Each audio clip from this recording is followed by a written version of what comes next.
capítulo 2, do 19 até o 22. Assim diz o texto sagrado: assim que já não sois estrangeiros, nem forasteiros, mas concidadãos dos santos e da família de Deus, edificados sobre o fundamento dos apóstolos e dos profetas, de que Jesus Cristo é a principal pedra de esquina, da qual todo o edifício bem ajustado cresce para templo santo do Senhor, no qual também vós juntamente sois edificados para a morada de Deus em Espírito. Pai, bendito é o teu santo nome. Te damos graças pela tua benevolência, pelo teu amor revelado a nós, através, ó Pai querido, da tua palavra. Vimos, ó Pai querido, que é a prova do seu amor, o Senhor se deixando ser conhecido, o Senhor, ó Pai, se revelando a nós, o Senhor, ó Pai querido, desvendando, ó Pai querido, desvendando a tua palavra, isso através do teu Espírito Santo, que nos dá entendimento, que nos dá, ó Pai querido, o conhecimento da tua bendita palavra, e nos auxilia. Pai, em nome de Jesus, que tu me use como instrumento teu, para que a tua palavra aqui pregada, ela seja o Senhor se revelando a nós. Para tanto, me ajude, que na verdade, ó Pai, eu venha falar somente, ó Pai, o que a tua palavra está escrita, de uma forma tal que de mim mesmo não saia nada, mas o Senhor, ó Pai, que fale através de mim. Senhor, me ajude a eu elucidar o texto, eu fazer compreendido o texto, para que a tua igreja seja edificada. Eu oro ao Senhor em nome de Jesus, amém. Pode sentar, irmãos. Esse texto que nós acabamos de ler aqui, ele faz parte de um contexto que é do verso 11 até o verso 22. Esse texto, um parágrafo só aqui, do verso 11 ao verso 22, ele poderia ter dividido, em três partes. Nós vemos que do verso 11 até o verso 12, Paulo ele traz aqui o retrato de uma humanidade alienada, ou uma humanidade no qual é retratado que éramos antes de nos convertermos, antes de termos a Jesus. Do verso 13 até o verso 18, Paulo lhe traz aqui o retrato do que Cristo faz. Ele faz a paz, e Paulo ele mostra que através de Jesus Cristo foi feita a paz, a reconciliação do homem com Deus, e também a paz entre gentios e judeus. Esse texto no qual nós lemos aqui, do verso 19 ao verso 22, Paulo ele traz aqui o retrato da nova sociedade de Deus, o que agora nós viemos a ser. É interessante nós percebermos aqui que a partir daqui, a partir do verso 19, Paulo ele começa a tratar os seus leitores, a igreja de Éfeso, ele começa a tratá-los como igreja, ele começa a tratá-los como uma nova sociedade, como o corpo de Cristo.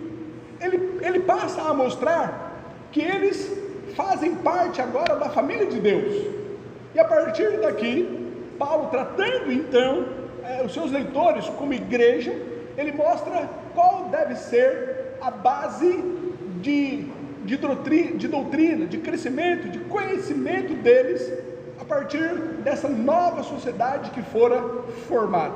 Isso ele fala aqui do verso 19 até o verso 22. Vamos aqui no verso 19, onde diz assim: assim que já não sois estrangeiros nem forasteiros. Essa parte onde Paulo então falando com a igreja de Éfeso, que eles já não são mais estrangeiros nem forasteiros, nós vemos que isso daqui é o resultado da evangelização que ocorreu no verso 17. Vejamos aqui o verso 17: e vindo ele, evangelizou a paz a vós, ou seja, a igreja de Éfeso, aos gentios. Vindo Jesus, evangelizou a paz a vós que estáveis longe e aos que estavam perto. Eles, os efésios, eles receberam essa evangelização, eles receberam a palavra que fora pregado a eles, eles creram então no que fora anunciado a ele, as boas novas, a evangelização. E como resultado disso, assim, eles já não são mais estrangeiros e nem forasteiros. Eles ouviram, eles creram na pregação.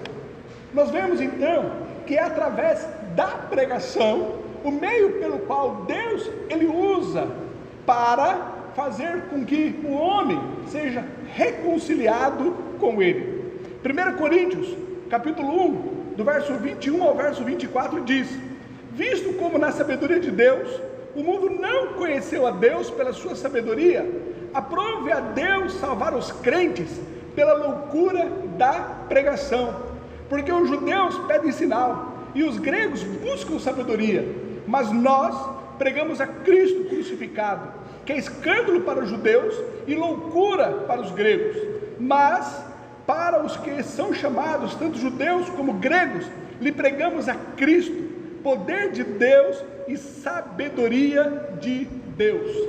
Eles então ouviram a pregação, eles ouviram a evangelização, o meio pelo qual Deus usou para fazer com que eles não fossem mais estrangeiros, eles não fossem mais forasteiros.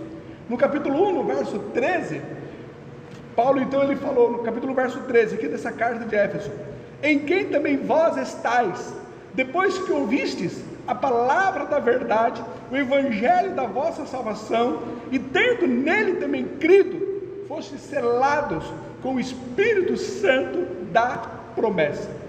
Paulo então ele inicia aqui o verso 19 dizendo: assim que já não sois estrangeiros nem forasteiros. Eles não são estrangeiros e não são mais forasteiros, como resultado da evangelização, como resultado da pregação, porque eles creram nas boas novas. Então eles são agora nova criatura, eles são agora filhos de Deus, e é assim que Paulo passa a mostrar o retrato, o que eles são agora em Jesus Cristo. Continuando o verso 19: mas concidadãos dos santos e da família de Deus. Eles não são estrangeiros, eles não são forasteiros, mas fazem parte agora da família de Deus. Eles são concidadãos dos santos. Concidadão dos santos significa que eles são santos, ou são uma nação santa. 1 Pedro capítulo 2, o verso 9 diz: mas vós sois a geração eleita, o sacerdócio real, a nação santa, o povo adquirido, para que anuncieis as virtudes daquele que vos chamou das trevas para a sua maravilhosa luz. A cidadania deles agora é o reino de Deus. E o reino de Deus não é uma jurisdição territorial. O reino de Deus não é uma estrutura espiritual.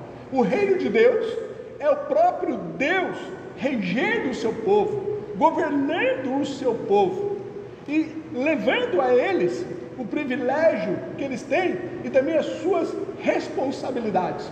É o próprio Deus regendo, governando o seu povo. Antes, o reino de Deus pertencia apenas aos judeus. Mateus capítulo 21, verso 43 diz: portanto, eu vos digo que o reino de Deus vos será tirado e será dado a uma nação que dê os seus frutos. Pertencia o reino de Deus aos judeus, mas os judeus não cumpriram o propósito pelo qual Deus os chamou. Daí, o reino de Deus agora pertence à igreja que é composta de todos aqueles que estão em Jesus Cristo, todos aqueles que receberam a palavra da salvação, o evangelho da paz, que foram reconciliados com Deus em Jesus Cristo. A igreja, para a igreja foi dado agora o reino de Deus. Olha aqui do verso 16 ao verso 18, esses versículos antes: e pela cruz reconciliou ambos com Deus, em um corpo, matando com ela as inimizades. E vindo ele, evangelizou a paz a vós que estáveis longe e aos que estavam perto, porque por ele ambos temos acesso ao Pai em um mesmo Espírito. Por ele, por Jesus Cristo, tanto judeus como gentios têm agora acesso ao Pai, fazem parte do reino de Deus. A igreja agora foi dado o reino de Deus. Paulo então inicia o verso 19, tratando aos seus leitores, a sua igreja, tratando aos seus leitores como igreja, como agora fazendo parte do corpo de Cristo, mostrando que eles não são estrangeiros, eles não são forasteiros, mas eles são parte do reino de Deus. Eles são como cidadãos dos santos, eles fazem parte agora da família de Deus. Ele diz agora no verso 20: edificados sobre o fundamento dos apóstolos e dos profetas. Eles, por serem agora igreja, eles precisam de uma base para formular agora o seu conceito acerca de Deus, o seu conceito agora sobre a sua vida espiritual e como essa nova sociedade deve viver as suas regras. E Paulo então mostra que essa nova sociedade, essa família de Deus, esses concidadãos dos santos, eles devem serem edificados sobre o fundamento dos apóstolos e dos profetas. Jesus, ele já havia ensinado a necessidade de um edifício ele ter um bom alicerce.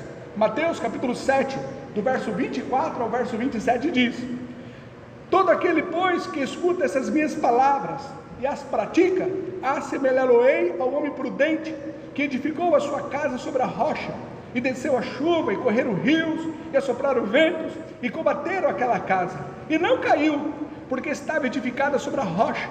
E aquele que ouve essas minhas palavras e não as cumpre, compará-lo-ei ao homem sensato, que edificou a sua casa sobre a areia, e desceu a chuva, e correram rios, e assopraram ventos, e combateram aquela casa, e caiu, e foi grande a sua queda. Jesus então mostra a necessidade do edifício ele ter uma base forte, ter um bom alicerce. E Paulo ele mostra que o alicerce dessa nova sociedade, dessa família de Deus, desses concidadãos dos santos, deve ser o fundamento dos apóstolos e dos profetas. Apóstolos e profetas está relacionado aos dois ofícios de ensinar, tanto do Velho como do Novo Testamento, mostrando então que a base para que a igreja funcione deve ser a doutrina, deve ser o ensino tanto dos apóstolos como dos profetas. É interessante que Paulo ele coloca aqui na frente, em primeiro lugar, apóstolos, e em segundo lugar ele coloca os profetas, dando a entender que os apóstolos foram dados a ele a ênfase, porque a igreja neotestamentária, a igreja do Senhor Jesus Cristo, ela tem como a base principal o ensino dos apóstolos, o ensino neotestamentário, o ensino então colocado aqui pelos apóstolos. Esse alicerce, que é o fundamento no qual a igreja deve ser alicerçada, o fundamento no qual deve ser a base para que a igreja seja edificada. Veja bem, o alicerce, depois que ele é colocado, as colunas são edificadas e tem então toda a sua estrutura é feita. O alicerce, ele não pode ser alterado, a base, ele não pode ser mudada. Da mesma forma, esse alicerce, que é o Novo Testamento, ele não pode ser alterado. Esses 27 livros no qual fora escrito, é o fundamento no qual a igreja ela é edificada, e ele não pode ser alterado, ele não pode ser mudado, não pode ser acrescido nada ao que nós temos, que está aqui no Novo Testamento, esses 27 livros, os ensinamentos dos apóstolos, e também os 39 livros do Velho Testamento, que são os ensinamentos dos profetas. A base, o alicerce, para que a igreja seja estruturada, edificada, é a palavra de Deus. E a palavra de Deus, que é o fundamento pelo qual nós nos edificamos, ela não pode ser mudada, não pode ser alterada. Dito isso, nós queremos mostrar que a nossa regra de fé e prática são as Escrituras Sagradas. Por isso nós entendemos que não há profetas em nossos dias, alguém que possa dizer, assim diz o Senhor. Nós também entendemos que não existe apóstolos em nossos dias. Caso estivesse apóstolos, os escritos dele tornariam também Bíblia.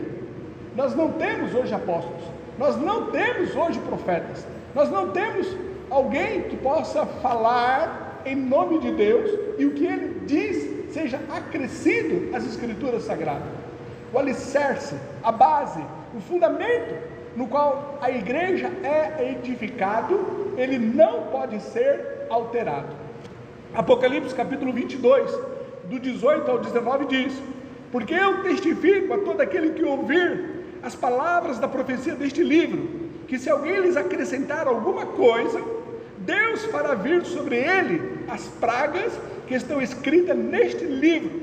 E se alguém tirar quaisquer palavras do livro desta profecia, Deus tirará a sua parte do livro da vida e da cidade santa e das coisas que estão escritas neste livro. Nada pode ser acrescido e nada pode ser tirado.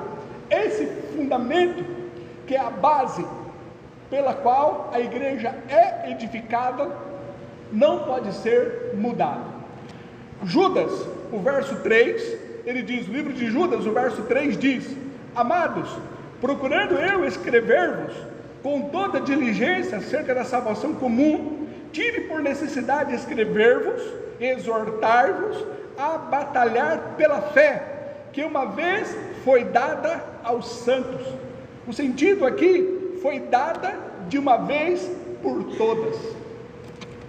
A doutrina, o que Deus ele revelou através dos seus apóstolos, e tornaram-se então inspiração bíblica, e nos foi deixado aqui, preservado por Deus, nos foi dado de uma vez por todas. Não há hoje nenhum outro livro que possa ser acrescido às palavras que já estão aqui. Esses 27 livros do Novo Testamento nos foram dadas de uma vez por todas. Cessou a inspiração bíblica, cessou a forma de Deus ele nos falar, deixar-se ser conhecido. A inspiração bíblica cessou. O que nós temos hoje é a iluminação do Espírito Santo para fazer com que nós entendamos a palavra de Deus. Mas este fundamento, conforme Judas, o verso 3 nos mostra, foi dada de uma vez por todas. Foi dado e não tem como ser acrescido mais nada. O verso 19, o verso 20: edificados sobre o fundamento dos apóstolos e dos profetas. É essa a base, é esse o fundamento pelo qual a igreja se edifica, e de uma vez por todas nos foi dada e nada pode ser acrescentado. Ele continuando no verso 20, de que Jesus Cristo é a principal pedra da esquina. Da mesma forma que não se pode alterar as Escrituras Sagradas, não tem como construir um edifício ou construir a igreja sem a pedra de esquina. Jesus Cristo é essa pedra de esquina pela qual a igreja também fora construída. 1 Coríntios, capítulo 3, o verso 11 diz: porque ninguém pode pôr outro fundamento além do que já está posto, o qual é Jesus Cristo. Mateus, capítulo 16, do verso 15 ao verso 18 diz: disse-lhes ele: e vós, quem dizeis que eu sou? E Simão Pedro respondendo disse: Tu és o Cristo, o Filho do Deus vivo. E Jesus respondendo disse-lhe: Bem-aventurado és tu, Simão Barjonas, porque tu não revelou a carne e o sangue, mas meu Pai que está nos céus. Pois também eu te digo que tu és Pedro, e sobre esta pedra edificarei a minha igreja, e as portas do inferno não prevalecerão sobre ela. Sobre esta pedra, sobre esta doutrina, sobre o que ele acabou de dizer, que Jesus é o Cristo, o Filho do Deus vivo, sobre essa verdade que fora pronunciada por Pedro, é a base, o fundamento pelo qual a igreja ela é edificada. Gálatas, capítulo 1, do 6 ao 9 diz: Maravilha-me de que tão depressa passasses daquele que vos chamou a graça de Cristo para outro evangelho, o qual não é outro, mas há alguns que vos inquietam e querem transtornar o evangelho de Cristo. Mas ainda que nós mesmos, ou anjo do céu, vos anuncie outro evangelho, além do que já vos tenho anunciado, seja anátema, seja maldito. Assim como já vos dissemos, agora de novo também vos digo: se alguém vos anunciar outro evangelho, além do que já recebestes, seja anátema. A base, o fundamento é Cristo. Cristo, ele é as boas novas. Cristo, ele é a pregação no qual os efésios ouviu, e eles então receberam essa palavra, receberam este evangelho, e eles já não são mais estrangeiros, nem forasteiros. Foi através dessa pregação, desse evangelho, no qual não pode ser anunciado outro, no qual Jesus Cristo, ele é a pedra de esquina. Sobre este fundamento, esta é a base que a igreja ela é edificada. Ele continua aqui no verso 21, no qual todo o edifício bem ajustado cresce para templo santo do Senhor. O que Paulo ele tem aqui em mente é a função de Jesus de conservar junto, como uma unidade, o templo em crescimento. A unidade, o crescimento da igreja vem em conjunto, e Jesus Cristo, ele é a base de ambos. O verso 21, no qual todo o edifício bem ajustado cresce para templo santo do Senhor. Jesus, ele é a base tanto da unidade como também do crescimento da igreja. E o verso 22, ele diz: no qual também vós juntamente. Paulo aqui, ele volta a falar aos leitores de Éfeso, querendo incutir isso na mente deles, que eles agora fazem parte da família de Deus, eles são concidadãos dos santos, eles fazem parte do reino de Deus, assim como os judeus. Ele diz: no qual também vós, mostrando que eles estão juntos, eles fazem parte igualmente, no mesmo pé de igualdade que os judeus. Antes, eles não podiam, os gentios, eles não podiam nem ao menos entrar no templo. Agora, eles são o próprio templo de Deus. É interessante nós entendermos que os gentios seriam todos aqueles que não são judeus. Então, os gentios somos nós que somos representados aqui pela igreja de Éfeso. Assim como Paulo falou à igreja de Éfeso, ele fala a nós agora. Nós somos concidadãos dos santos, nós fazemos parte da família de Deus, nós que ouvimos o evangelho, nós que cremos que Jesus Cristo é essa pedra principal, nós então que recebemos essa palavra no nosso coração, ela transformou-se vida em nós. Nós agora fazemos parte da família de Deus, e nós então temos que ser edificados, nos fortalecermos e crescermos através do ensino dos apóstolos e dos profetas, através então das escrituras sagradas. E nós, juntamente com os judeus que receberam essa palavra, que se converteram a Cristo, que se arrependeram dos seus pecados, eles também agora fazem parte do reino de Deus. O reino de Deus foi tirado dos judeus, e foi dado agora à igreja. A igreja composta, seja de qualquer nação, seja de qualquer povo, de qualquer língua, desde que se renda ao senhorio de Cristo. E nós não podíamos nem ao menos entrar no templo, e agora nós somos o próprio templo de Deus. 1 Pedro capítulo 2, o verso 4, o verso 5 diz: e chegando-vos para ele pedra viva, reprovada na verdade pelos homens, mas para com Deus eleita e preciosa, vós também como pedras vivas sois edificados casa espiritual e sacerdócio santo, para oferecer sacrifícios espirituais agradáveis a Deus por Jesus Cristo.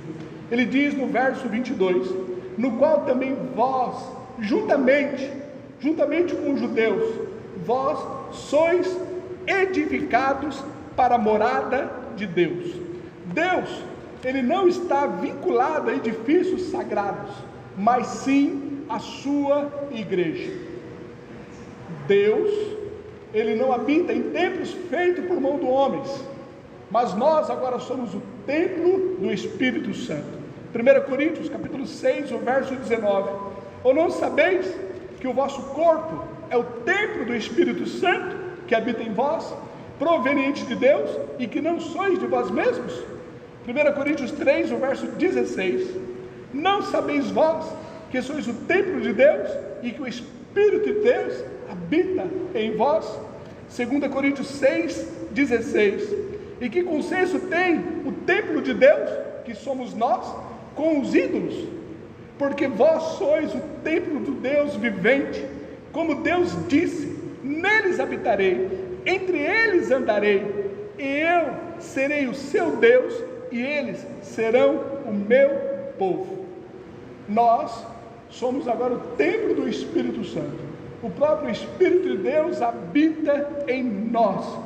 É o que Paulo fala aqui no verso 22, no qual também vós juntamente sois edificados para a morada de Deus. Nós crescemos, o nosso crescimento é através deste fundamento, que são a base doutrinária do Velho e do Novo Testamento. Nós então crescemos para a morada de Deus. Esse edifício no qual está sendo agora edificado, somos nós, que somos os concidadãos dos santos, a família de Deus.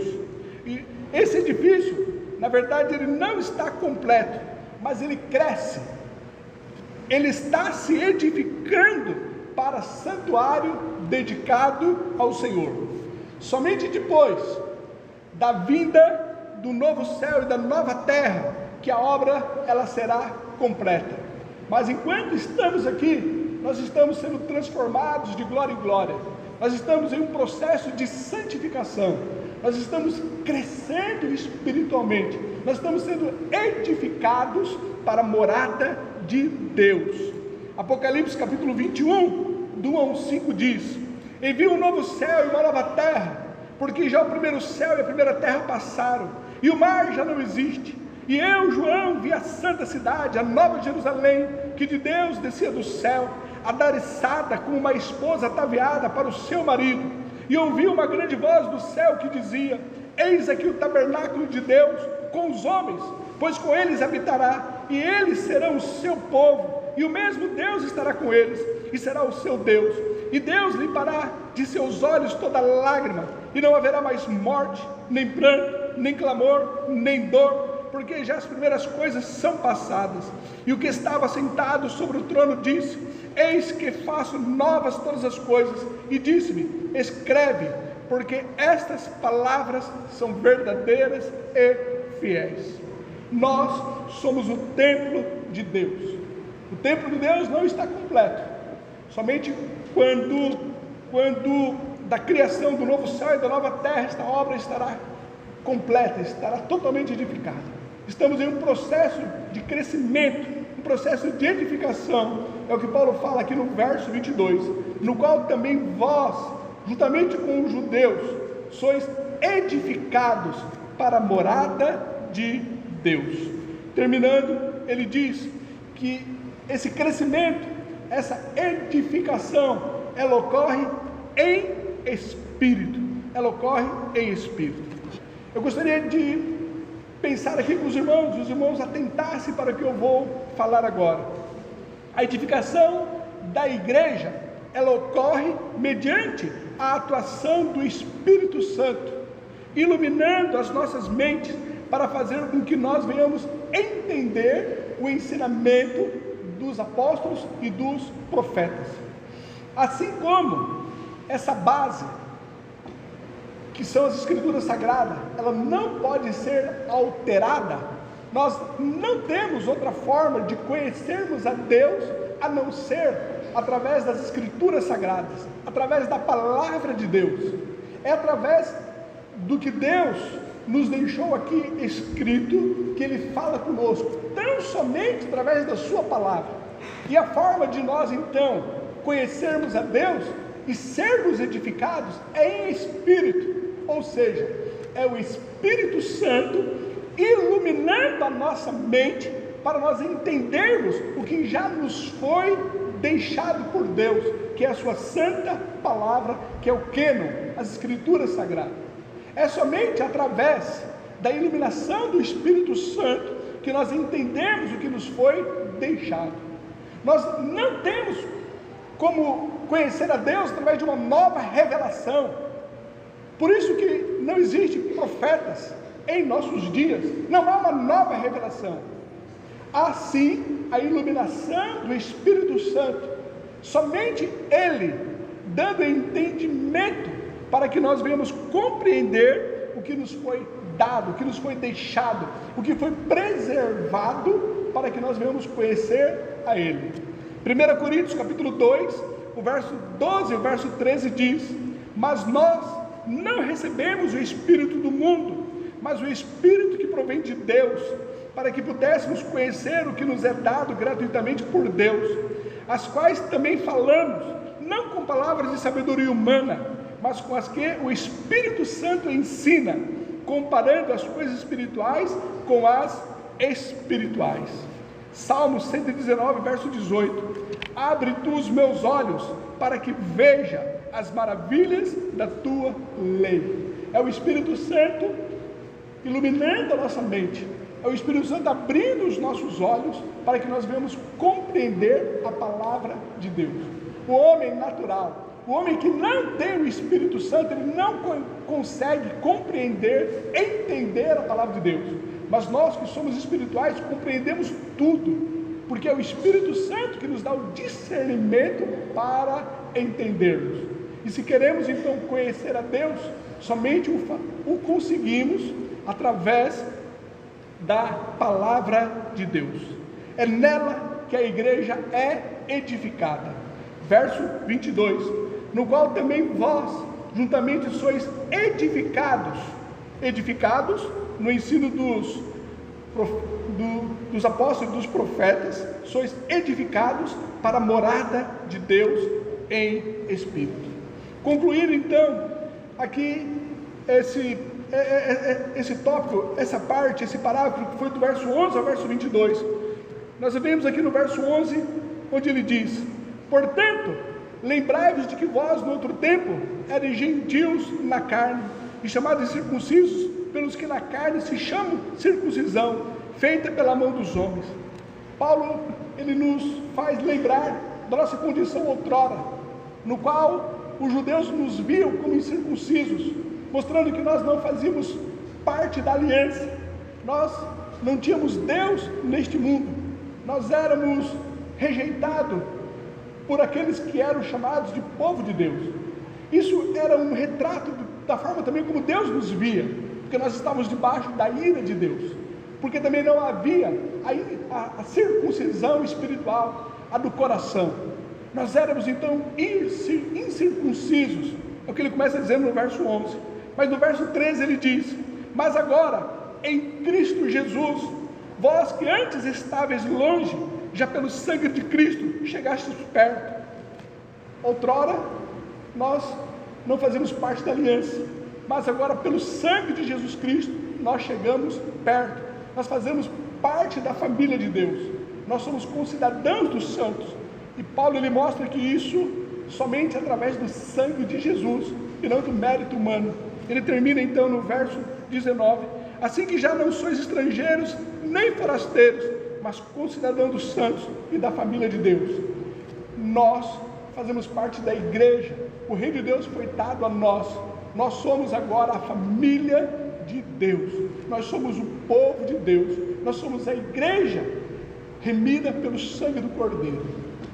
Nós nos reunimos aqui em culto como igreja para adorar a esse Cristo que morreu por nós, Deus que se manifestou em Cristo para que nós pudéssemos ser agora parte da família de Deus. A Ele toda honra e toda glória. Vamos orar. Obrigado a Deus por esse momento, por essa oportunidade única que temos de poder conhecer as Tuas verdades através da Sua santa palavra e nela nos fortalecermos e aprendermos, ó Pai querido, a como vivermos para Ti, tão somente através da Tua bendita palavra. Obrigado, ó Pai, pelo Seu ensinamento, pelo Teu Espírito que habita em nós, que nós possamos conservar essas verdades em nossos corações. Eu oro ao Senhor em nome de Jesus. Amém.